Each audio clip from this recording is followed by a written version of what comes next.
Дата хэрэгчлөө иргэдийн хяналт үзэсгэлэнд ирсэн та бүхэн өнөөдрийн ямар амгалан ажиллах юм уу? Манай үзэсгэлэнд хүрэлцэн ирсэн маш их баярлалаа.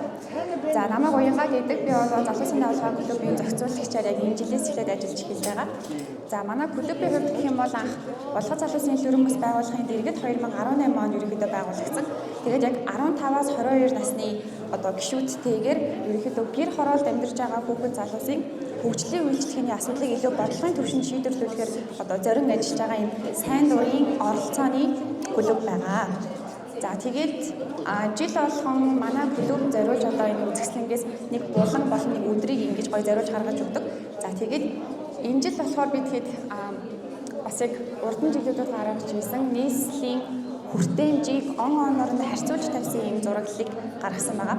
За эндээс нийт төрийн үйлчлэгээний хүртээмж, гэмт хэргийн гарал, сургууль цэцэрлэгийн хүртээмж, за тэгээд музейн хүртээмж, усан спорт гэж ерөнхийдөө нийт ийм 8 сэдвийн дагуу оноор нь хүртээмжийг харьцуулж тавьсан байгаа. За эндээс энэ яг гэдэг гаргасан ямар учиртай вэ гэхээр илүү эрхтэг нийгэм, илүү хүртээмжтэй нийгмийг бий болгоосоо гэж ерөнхийдөө зорж хүсэж харьцуулж гаргасан байгаа. Та бас дэлгэрэнгүй дараа нэг ингээд нарийн харж болно. За жишээлбэл гэмт хэргийн гаралт дээр 2019 онд илүү хотын төвөр гэхээс илүү хотын захаар маш их гарч ирсэн бол 2025 онд харьцуулж харахаар за бараг нийтдээ. Энэ гэмт хэргийн гарал ерөөсөө буурхан битгээхэд илүү өссөн байгаа нь харагдчихэв. За ингээд сургуулийн хүртээмж, цэцэрлэгийн хүртээмж, музейн хүртээмж ерөнхийдөө гайгүй харьцангуй нэмэгдээд явсан. Гэхдээ энэ музейн хүртээмж гэдэг ч юм уу, усын спорт сургалтын төв, дээрээс нь нийтийн номын сангийн хүртээмж илүү хотын төвөөрөө төвлөрсөн байгаа.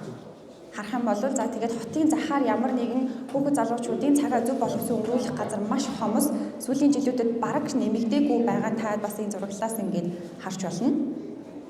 За тэгээд зарим энэ захаар тавьсан байгаа дөрвөн зураглалын 23 болон 25 оны зураглалын датануудыг олж чаддаг байгаа. Тэгээд уучлаарай. За ингээд манай клубээс гаргасан зураглалын булан ингээд тусч байгаа. За одоо та бүхэн голын хэсгийг харах юм бол уран зургийн бүтээлүүд харагдана. За энэ бүтээлүүд юуг илэрхийлж байгаа, ямар үйл ажиллагаанаас гарсан бэ гэхээр за манай клуб бас 2023 оноос хойш урлагаар хүний эрхийг бэхжүүлцгээе гэдэг хөтөлбөрийг хэрэгжүүлж эхэлсэн. Энэ хөтөлбөрийн хувьд гэх юм бол Дефресний Готирийн сангийн санхүүжилттайгаар 15-аас бас 22 насны хүүхэд залуучуудад зориулан хөөхөн чи эрхтэй шүү, хүний эрх гэж хүн бүгд заягмал байдаг шүү.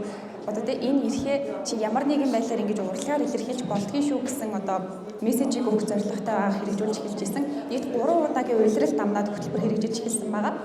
За тэгээд энд гол тавьсан байгаа уран зургийн бүтээлүүд болохоор 25 оны хавар хэрэгжсэн 3 дугаар улирлын хөтөлбөрөөс гарсан хүүхэд залуучуудын уран зургийн бүтээлийг харж болно. За тэгээд та бас зургийн тайлбарыг энэ хажууд байгаа QR кодыг уншаад бас уншиж болно. За тэгээд ерөнхийдөө хөтөлбөрийн гол зорилго гэх юм бол түрүү хэлсэнчлэн эрхээ мэддэг, түүнийхөө төлөө дуурч чаддаг байгаасай гэсэн мессежийг хүргэх зорилготой. За тэгээд дээрээс нь хөтөлбөрийн төгсгөл гэх юм бол оролцогчдоос маш их эрэг сэтгэл ирдэг.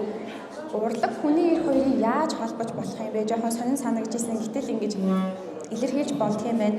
Жаз хөгжмөдний үүсэл ч хүний эрхтэй холбоотой байсан байна гэдэг ч юм уу. Энэ талаар ойлголтуудыг илүү нэмэгдсэн. Тэгээд илүү оролцоогоо нэмэгдүүлэх шаардлагатай байна. Нийгэм залуучуудын дуу хоолой хэрэгтэй байна гэсэн сэтгэлдлүүдийг дараа нь ингээд сонсоход бас маш таатай байдаг. Би тэдийг хэрэгжүүлж байгаа үйл ажиллагаа ерөн зорилготой хүрч байгаа байна гэж бодож ажилладаг байгаа.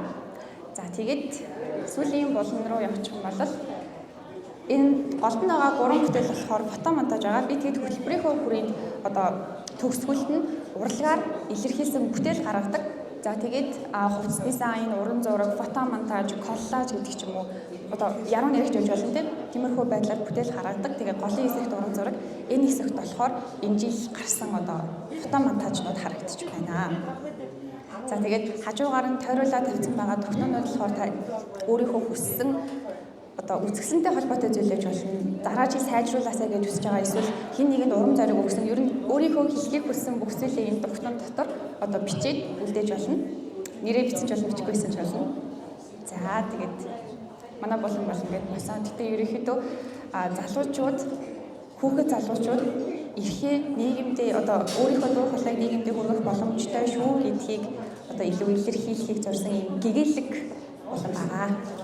За баярлалаа.